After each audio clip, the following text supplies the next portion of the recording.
With the Senior Bowl concluding on Saturday, several NFL hopefuls boosted their stock heading towards the combine and the rest of draft season. Which players stood out as potential targets for the Seahawks heading towards the 2023 NFL draft?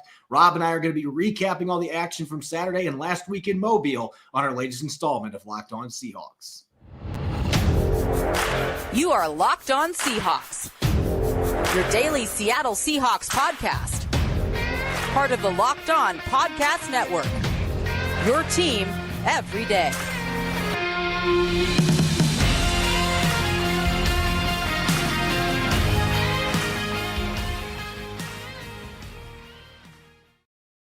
Greetings, 12. This is Corbin Smith, host of the Locked On Seahawks podcast. Joining me for our latest Monday installment, my co-host in crime, Rob Rang. A special thanks to all the 12s out there, whether you're listening just south in Oregon or you're listening across the country in Maine. We greatly appreciate you making Locked On Seahawks your first listen 5 days a week. We're moving on to the next phase of the offseason, the biggest opener for the pre-draft process, the Senior Bowl officially in the books. We're going to be discussing some prospects that bolster their stock and could be prime targets for the Seahawks heading towards the 2023 NFL Draft. We're going to look at some bold predictions in our Monday mailbag segment, and then I've got my second mock draft. It officially was released this morning, and we're going to allow the draft expert himself, Mr. Rob Rang, dissect and ridicule my mock draft on today's Mock Draft Monday. Should be a jam-packed episode coming your way, and it's courtesy of BetterHelp. It's not a crisis line. It's not self-help. It's professional therapy done securely online, available to people worldwide. And they have a special offer for our listeners. Get 10% off your first month at BetterHelp.com/LockedOn. Now for your lead story here on our Monday edition of Locked On Seahawks.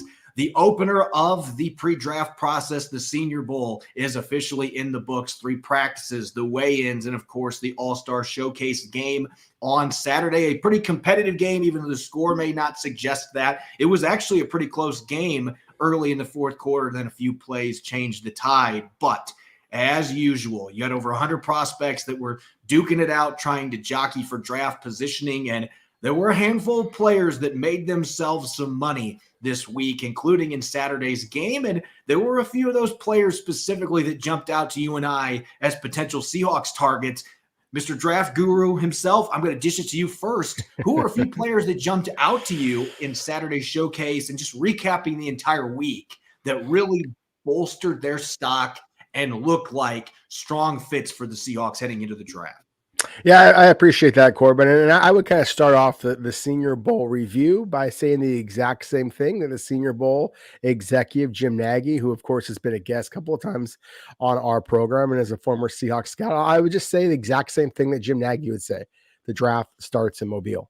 And the Senior Bowl is such an incredible collection of players competing against themselves. The game itself is important, but the practices are even more important. I would argue maybe even this year, Corbin, they're actually even more important than in past years, just because of the way that the East-West Shrine Bowl and the Senior Bowl both kind of squeeze their games into a week and a half span. So you had an awful lot of scouts who were traveling from Las Vegas to Mobile, Alabama over the last week and a half. And you really are trying to create some impressions if you're the player, because obviously all of these players have been incredibly successful at their own college teams. That's how they got invited to one of these prominent all-star games in the first round place. But you are hoping to kind of flash in these opportunities, especially if you are a player who plays maybe in a little bit of a college scheme, and now you're suddenly going to be asked to play a pro-style offense or defense or whatever the case might be. So without any further ado, there were definitely 3 players that immediately jumped out to me. Now, I'm going to start with the position that we have talked about so much, and that is the center position. And I thought that John Michael Schmidt from Minnesota was the best center in this draft class heading into the week, but I feel much better about that position now after what I saw over the week of practice and the game itself. Just the raw power, the quickness, the ability to get up to the second level. Those are all traits that I think fit in very nicely with what Seattle is looking to do. It's what Seattle has preferred in the past with Pete Carroll and John Schneider. They've preferred big guys. And then if the Seahawks are in fact going to follow the Andy Dickerson approach, where he's typically been a little bit smaller, a little bit quicker offensive lineman. At least that's what he's preferred when he was back at the LA Rams. Then again, Schmitz has such incredible athletic ability. I do think that he could fit in, even though he's 6'4", 320 pounds. So to me, he's the best of both worlds at that spot. Speaking of best of both worlds, I think on the flip side, on the defensive side of the ball, that middle linebacker position, we all know that is going to be a huge area of concern. Whatever the Seahawks are going to be doing with Cody Barton, obviously the injury to Jordan Brooks, and oh, by the way, the best inside linebacker in college football might actually be the guy that's in Pullman and Deion Henley. Now, I say inside linebacker kind of in air quotes because Deion Henley, Corbin, is, he's 6'1", he's 230 pounds, and he is as physically ripped as it gets. So there's not a lot of extra weight you're going to be able to add to this guy. But my goodness, is he fast. And he really demonstrated that instincts as in pass defense, which, of course, we know how bad the Seahawks linebackers are victimized in coverage for seemingly forever. And he's also physical at the point of attack. And so to me, again, that combination is really intriguing, especially because of the regional familiarity. Henley began his college career at Nevada as a wide receiver, as a punt returner. And he has built himself up into this monster of a linebacker. I think he's got a real chance to be a late first-round pick. I don't know that he is worth number 20 overall, but if there was a slight trade down for the Seahawks in the bottom portion of the first or top of the second, number 37 overall is currently Seattle's second-round pick. I think that he makes an awful lot of sense there. And then finally, we talk about these guys I think that they're prominent. Obviously, center again, middle linebacker. I think you got to get bigger and tougher along the line of scrimmage on the defensive side of the ball. And while I'd love to see like a Jalen Carter at number 5 or somebody like that, I think you have to start looking at some different options, middle round options, who are big, tough guys. And Cameron Young from Mississippi State is not a particularly flashy player. He had, I think, 50 plus tackles a couple of years ago, but we're talking about a guy who has 3 or 4 sacks kind of a thing. All right, this is not a quick twitch, 3 technique penetrator. This is certainly not a speed rusher off of the edge. This might be Jaron Reed all over again. This is a big, physically powerful guy that can absolutely two-gap. And that's one of the things I think that the Seahawks are missing right now. So Cameron Young isn't a player that a lot of people are talking about. But again, I mentioned the regional familiarity with Washington State and Deion Henley. Obviously, Seattle just drafted a Coug and Abe Lucas a year ago. Obviously, at Mississippi State, they selected Charles Cross. The Seahawks scouts have players in their building who are going to be able to give them the intel on these guys. And that's part of my thinking as well.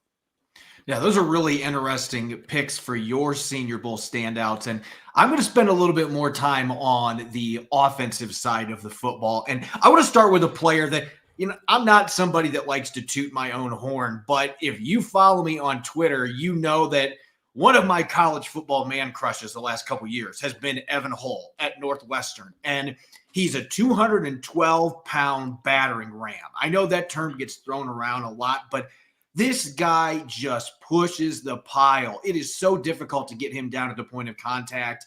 Even when he catches the football, he had a catch the other day on Saturday's game where he got whacked, but it didn't matter. He fell forward. He does it every single time. This guy is a pile pusher. He's extremely productive. One of only 3 running backs in the entire country this year with 500 plus rushing yards and 500 plus receiving yards. And he did it on a really bad Northwestern football team. I think this kid is going to be a sleeper to watch in the draft. If you're not going to use him at tailback, make him Kyle Juszczyk 2.0 because he can catch the football. He can move outside a little bit. He can run between the tackles. He's got underrated quickness and speed. This guy's not going to run a 4.3, but he is not slow by any means. And so Evan Hull gets my first nod here. And then on the offensive line, you mentioned John Michael Schmitz. The player that I think made the most money for himself this weekend is a player that I think played every position on the offensive line on Saturday, at least 3 of them, left guard, center, and right tackle, and he was great at all 3 positions, and that's Cody Mauch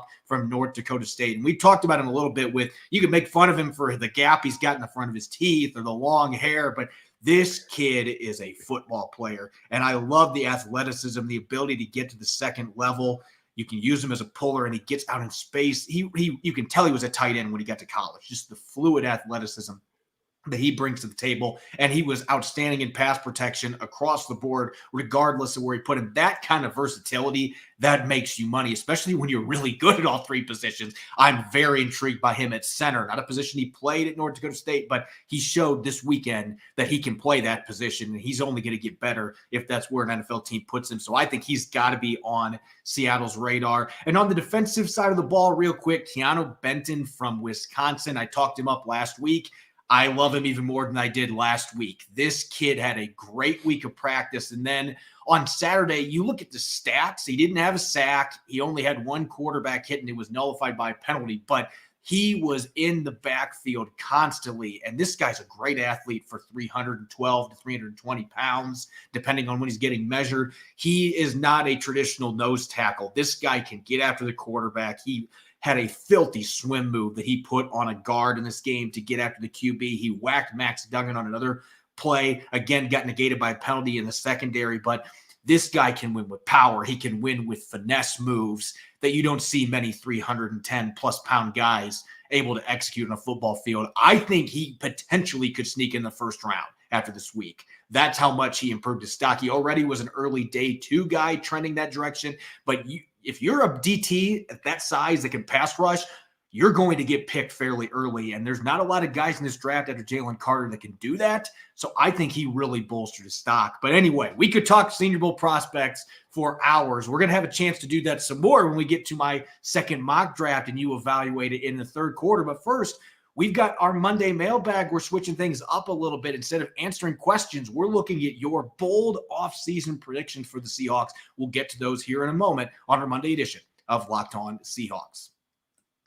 Now for a word from our sponsor, BetterHelp. Life can be full of challenges. This past year was really difficult for my family. We've undergone significant strife with members dealing with debilitating health issues, and it's been a struggle for me coping with it mentally. Life can be full of twists and turns, so it's important to show yourself through it all. And luckily, BetterHelp Online Therapy can help you assess your needs and can match you with your own licensed professional therapist in less than 48 hours. Therapy worked wonders for me, but don't just take my word for it. Having someone in your corner to guide you when you're struggling to navigate obstacles can be invaluable. It's not a crisis line. It's not self-help. It's professional therapy done securely online and available to people worldwide. With therapy, it can take a few tries to find the right fit for you, and BetterHelp is a great way to invest in yourself. BetterHelp has a special offer for our listeners. Get 10% off your first month at BetterHelp.com/lockedon. That's 10% off your first month of online therapy at BetterHelp.com/lockedon. This year, the only app you need at your Super Bowl party is FanDuel, America's #1 sportsbook. We're really excited about our new sports betting partner for Locked On because they're the #1 sportsbook in America. And if you're new to FanDuel, that's even better. They have so many great features that make betting on sports fun and easy. Download FanDuel now so you can bet on Super Bowl 57 with a no-sweat first bet. You'll get up to $3,000 back in bonus bets if your first bet doesn't win. FanDuel lets you bet on everything from the money line to point spreads to who will score a touchdown. Looking forward to the big game coming up this Sunday. I'm leaning towards taking a big swing with Travis Kelce as my MVP pick at plus 1,200. If you want to make a similar bet, the FanDuel Sportsbook app is safe, secure, and super easy to use. And best of all, you can get paid your winnings instantly. So join FanDuel today at FanDuel.com/lockedon to claim your no-sweat first bet on Super Bowl 57. That's FanDuel.com/lockedon. Make every moment more with FanDuel, official sportsbook partner of the NFL. You're listening to the Monday edition of Locked On Seahawks. I'm your host, Corbin Smith. Glad as always to be joined by my co-host in crime, Rob Rang. And a special thanks to all the 12s out there, whether it's your first time listening to the podcast or you're a regular listener. We greatly appreciate all of your support.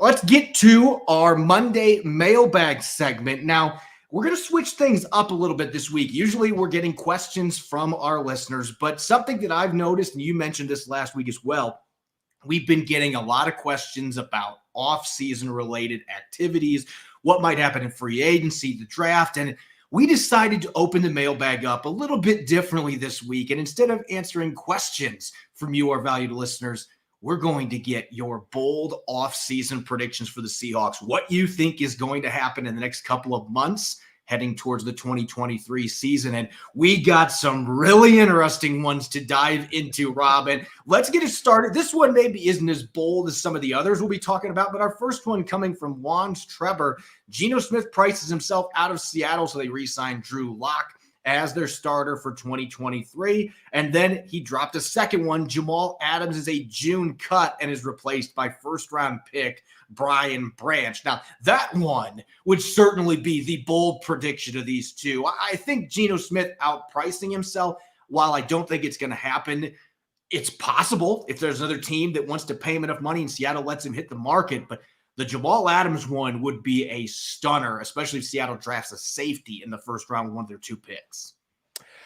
Well, Brian Branch is that damn good. So I will say that. He's one of my absolute favorite players in this draft class. I can't imagine that the Seahawks investing an early pick in yet another safety. But obviously, if Jamal Adams is no longer on a team, we've talked so much about how Seattle is going to have to get creative to be able to, just kind of take full advantage of all of the salary cap that they possibly can. And we all know that Jamal Adams obviously has been an incredible disappointment, given how much you traded for him, given how much you paid him, given the little amount of time and big plays that he's been able to provide your franchise to this point. So I don't think that these are necessarily that bold. I think that they're actually have a really decent chance of actually happening. I would be actually, I think, more surprised by the Geno Smith move and going back to Drew Lock. I think that that's a possibility as well. But again, just knowing, and I'm not a bean counter, I don't know all of the different penalties that the Seahawks would accrue if they were to cut Jamal Adams. But I think that they've got to figure out something with that contract to be able to smooth that out. And again, if they don't have one of their stud safeties, I just think that that is a huge philosophy of the Seahawks. And I think that they would try to bring in another safety, a good one, if they had to replace somebody in their defensive backfield. Staying with the safety group, this next one from Brett Revolt, he has Jamal Adams getting restructured. That goes with your recent comments there.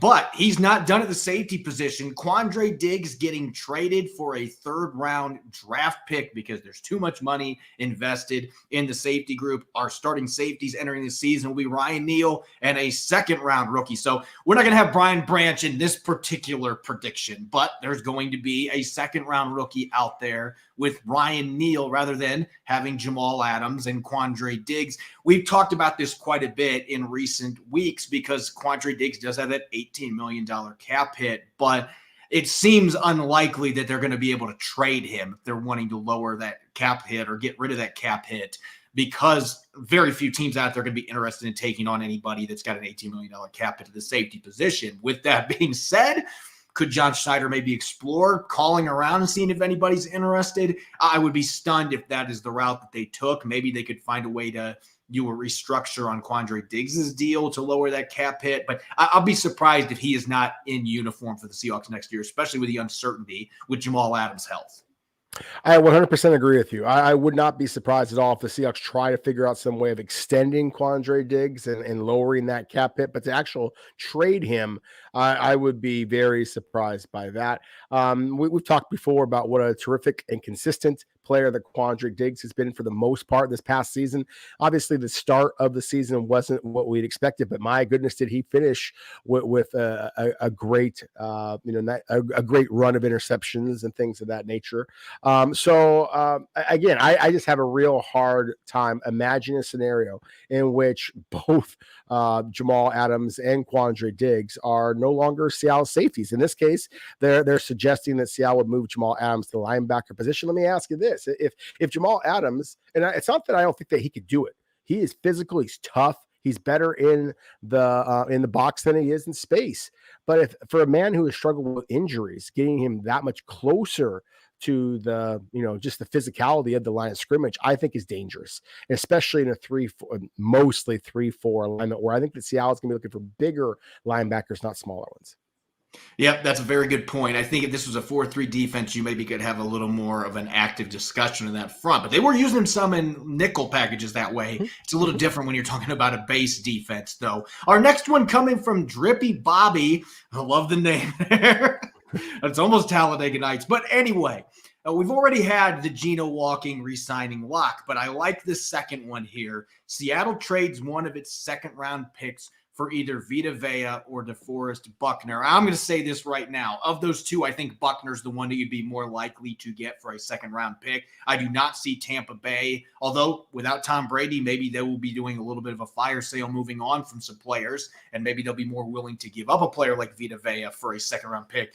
I think he's too important to their defense. I would think they would probably be asking for pick number 20. But that being said, both these guys would immediately make Seattle's defensive line much better, and they both could play in a 3-4 scheme as well. Yeah, and they're just both really, really good players. And so on the surface, I mean, hell, they're worth more than the 20th pick. They're probably both worth number 5. But it's the money that is what complicates things, just like Quandre Diggs, just like the conversation we had a moment ago. Again, Seattle is up against the cap. And so if they were to trade one of their picks to acquire a veteran of that type of salary, that's where I think things would get a little bit complicated here. I just think that there is very unlikely that you're going to see Vita Vea or DeForest Buckner get moved this offseason because they are so critical to their teams. And let's face it, the Tampa Bay Buccaneers and Indianapolis Colts, as the way that they're currently situated, obviously huge holes at the quarterback position. I don't think that they're going to be looking to trade some of their franchise pillars. I think that they're going to be looking to try to get themselves a quarterback just to get into that next era. Our next one coming from Doc B. The Seahawks take Anthony Richardson at pick number 5, and John Snyder sleeps like a baby. Well, I will say this, Rob, if he loves Anthony Richardson, we know the reports that have been validated in recent years where Patrick Mahomes and Josh Allen were quarterbacks that John Schneider loved and would have had if he would have had a crack, they might have moved on from Russell Wilson much quicker than what they did, but they didn't get the opportunity to draft either one of those players. So if Anthony Richardson, with those incredible traits and his size, if he's a player that John Schneider and the scouting department falls in love with enough that they're willing to take him at number 5, or they feel that's where they have to select him, other teams may be interested as well.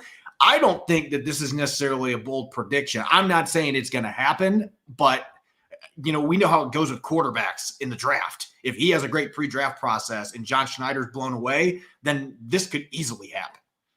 It could. It absolutely could. I've only done one mock draft so far this year, Corbin. I had the Seahawks taking, it was when Seattle had the 3 pick and roughly the 20th. And I had them taking Anthony Richardson with that second of their first round picks. And in hindsight, I just don't know that he's going to make it that far down the board, as you just kind of pointed out there. There's so many teams picking right behind the Seahawks that need quarterbacks. I just mentioned the Colts a moment ago. Carolina Panthers, I think, are sitting there at 9.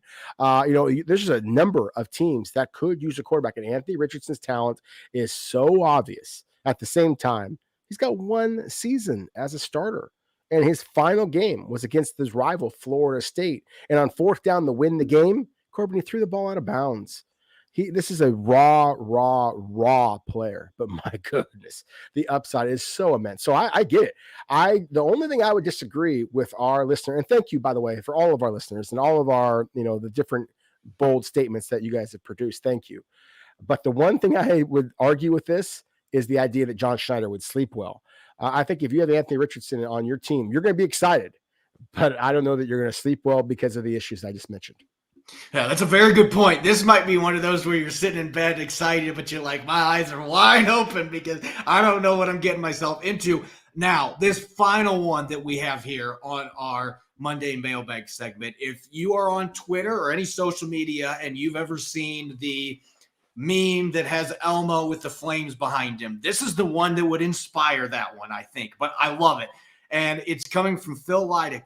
Hawks trade down to number 9, draft Bijan Robinson, and then use their total of 5 day 2 picks to address the interior trenches. Rob, this would truly be the one where Seahawks Twitter, and I think the NFL in general, it would be hell freezing over. You just had Ken Walker III, who might still win Offensive Rookie of the Year for the AP this week, on your roster. He had 1,000 rushing yards.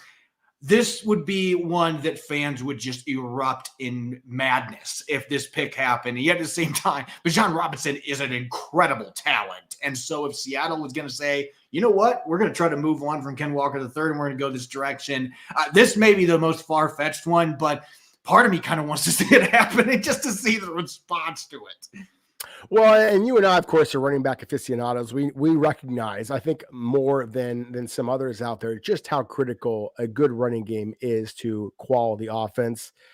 Watch the Super Bowl this weekend, Joe. Everybody's going to be, talking about the quarterbacks, but I promise you, the team that wins is going to run the football the best. And so, anyways, let's kind of go back to the idea of Bijan Robinson, arguably the most talented player in the entire draft class, possibly being a Seattle Seahawk, and John Schneider and Pete Carroll yet again investing a very, very early draft pick in a running back.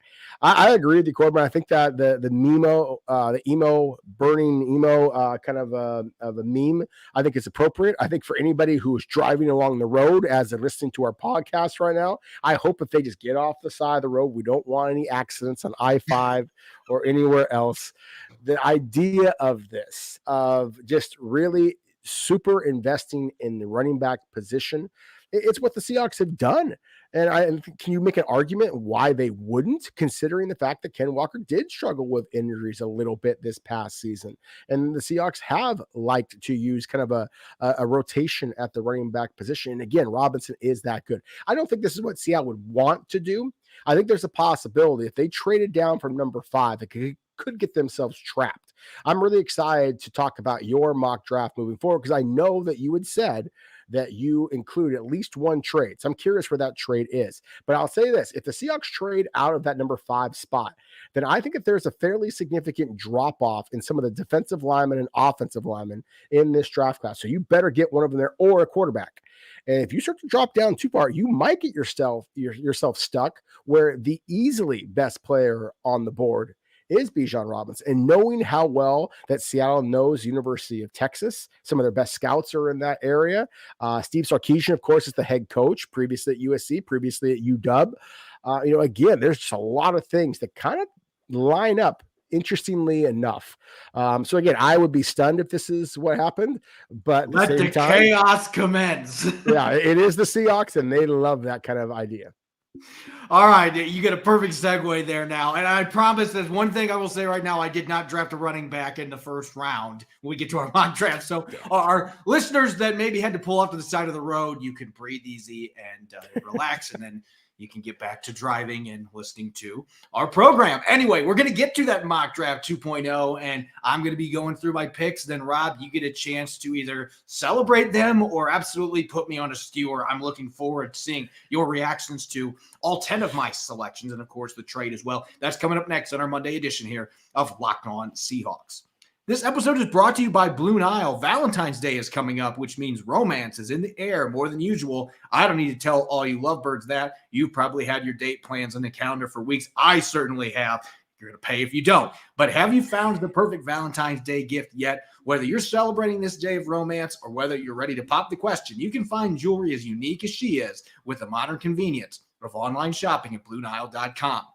At BlueNile.com, you can find the perfect piece of jewelry for life's special moments or even create the custom engagement ring of her dreams. Their simple online tools let you choose the diamond shape, size, and clarity, as well as the setting style. Blue Nile's bench jewelers will then handcraft that perfect piece to your specifications. And Blue Nile provides expert guidance, in-depth educational materials, and unique online tools to place you in control so you can forget the usual hassles that go with the jewelry shopping process and focus on the romance. Blue Nile's diamond price guarantee allows you to compare a competitor's diamonds against one of theirs. Blue Nile can even meet or beat their price. Every order is insured and arrives quickly in discreet packaging that won't give away what's inside. Shipping is free, and so are returns. So right now, you can save up to 50% at BlueNile.com. That's BlueNile.com for up to 50% off. BlueNile.com. You're listening to Mock Draft Monday here on the Locked On Seahawks podcast. I'm your host, Corbin Smith. Glad as always to be joined by my co-host in crime, Rob Rang, and a special thanks to all the 12s out there for making Locked On Seahawks your first listen 5 days a week. We greatly appreciate it. All right, it's time for a switch up here on Mock Draft Monday. What we've done the first couple Mondays, and we'll get back to doing these. There were certainly some interesting mock drafts out there, but I dished out my annual post-Senior Bowl mock draft today on All Seahawks with SI. We got a lot of feedback, a lot of positive, a lot of negative feedback, and I enjoy that. And so we're going to allow Rob to put his draft analyst cap on here. And we are going to comb through my draft. And before we get to the picks, I'll just say this right now. I did trade down from number 5 to number 8 because Jalen Carter and Will Anderson were both gone, and the top 2 quarterbacks were both gone.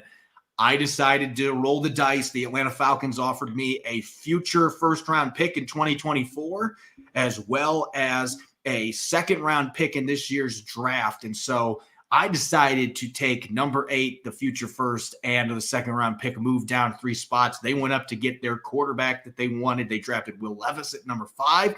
So I was able to get the pick at number 8, and I got a King's ransom back. I did have to give the third rounder to get the second round pick. So there is a big gap, but I get 5 picks, Rob, on round 1 and round 2 because of this trade. So a real chance to get a lot of blue chip talent. So without further ado, let's get to this draft so that Rob can skewer me here. My first set of picks coming at number 8.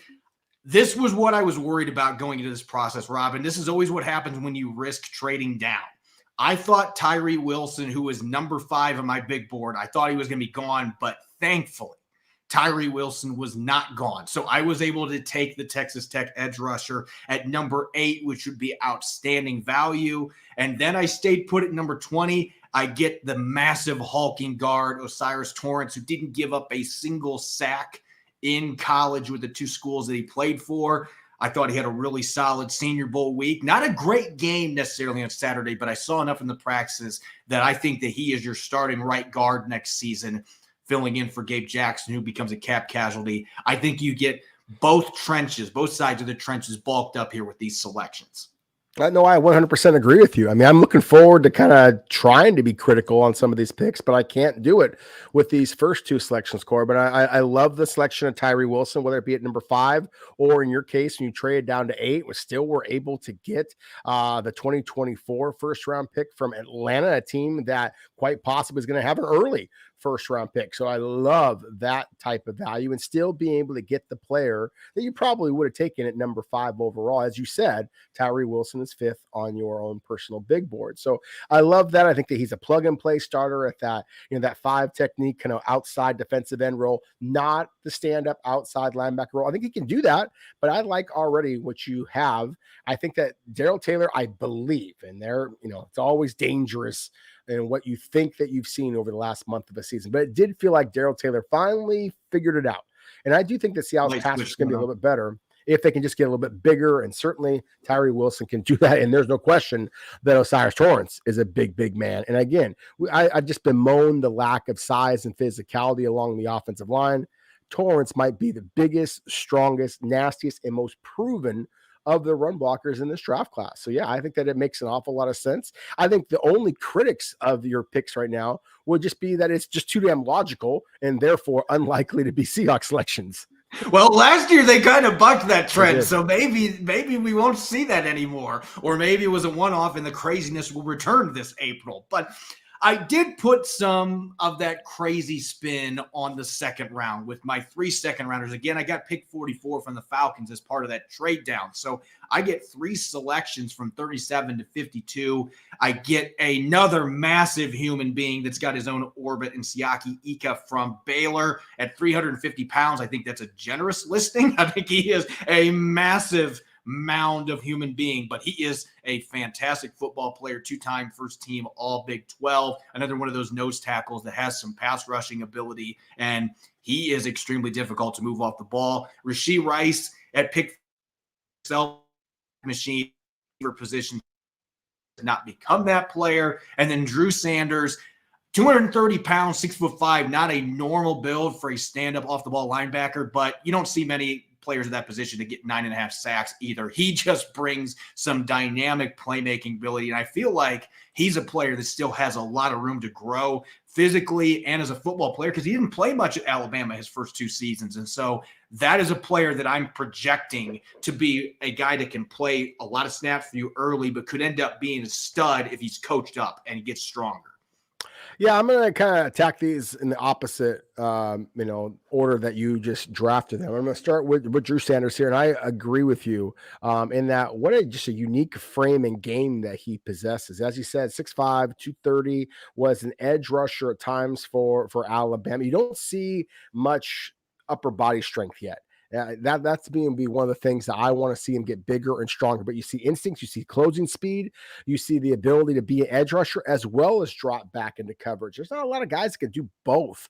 So he's, to me, one of those guys, Corbin, that I think he can be like an eraser. That's one of the terms that some of the scouts I talked to have used for those defensive players that you can kind of just move here, there, everywhere. And I think that Drew Sanders has that potential ability. To me, he's the kind of guy that Bill Belichick has made in Hall of Fame career after selecting players like him. Rashee Rice, the wide receiver at SMU. I like the selection. I think the Seattle is likely to go for a wide receiver. I'd be stunned if they have 10 selections this year and don't use at least one pick on a wide receiver, even though obviously you have a couple of superstars and you have some depth. But if I was to argue with this pick, Rashee Rice, I think is a good player. At the same time, I also am intrigued by what I saw from Derek Young. I have not been intrigued by anybody who is smaller of the Seattle's wide receivers. Of course, the superstar, uncomparable Tyler Lockett. And so Zay Jones from BC is the one that really intrigues me. To me, he could be what the Seahawks were hoping that D. Eskridge would be. And I kind of like that idea a little bit more of getting a player with a similar game to try to push Eskridge a little bit. I just like the way that his game translates to the NFL to make an immediate impact a little bit more. But again, far be it from me to criticize anybody whose initials are RR. I'm a fan of Rashee Rice as well. And then finally, Siaka, a massive, massive man. And I see the flashes, but he scares the hell out of me. The University of Washington had a big defensive tackle years ago. I'm really showing my age here, Corbin, and Danny Shelton. And there were plays where he would just take over. But he was not Vita Vea. He was just a big, heavy guy. I didn't see elite athleticism. Now, Siaki Ika has that elite athleticism on the track, on the bench press and things like that. I just don't see that consistently turn into production. So he spooks me a little bit. To me, this is just a little bit too rich, although I certainly acknowledge that is a position of concern for the Seahawks. All right, let's get to the day 3 picks now. 5 selections. I didn't make any major moves here. Now, I'm going to admit to our listeners, I've been working on this name all day. I've watched him play a lot, but Oluwatimi from Michigan. Oluwatimi. I think I actually nailed it there, Rob. The miracles do happen. Had a really good Senior Bowl. Another guy that is a really solid blocker, top 10 run blocking grade in college football for Pro Football Focus. 2 5th-rounders. I get a couple more Senior Bowl guys. Payne Durham, the tight end out of Purdue. I love the size. I love the production. And I liked the blocking that I saw this weekend as well. And Roschon Johnson, the other Texas running back that you're not going to have to pick in the top 10, but can catch the football, can make plays, average 5.6 yards per carry in his college career. Getting him at 156, I think, would be a steal. And then my 2 late-round picks. Round 6, this might be my favorite value pick in the entire draft. I am a huge Javon Hicks fan. This is a guy that has kind of gone under the radar at Cincinnati because of all the talent they've had in that secondary. But this guy had a 5-interception season a few years ago. He will come up and hit you. He's 6'2", 205 pounds. I just think he is a safety that is going very much under the radar. And one last Senior Bowl guy in round 7. I don't know that he lasts this long after how he performed in the Senior Bowl, but I don't know what it is with Chattanooga. They've been kicking out really good NFL linemen the last couple of years. And McClendon Curtis, he had 2 massive blocks in the run game where he demolished the opponent across from him. And Evan Hull got big gains in the first half of that game on Saturday. So you can see the power at 6'6". He plays with really good leverage. His footwork betrays him sometimes in pass protection, but that can be coached up. I see a guy that has starter upside with the right coaching. And Seattle drafting 2 guards would make sense because Damian Lewis has only 1 year left in his contract. Excellent point.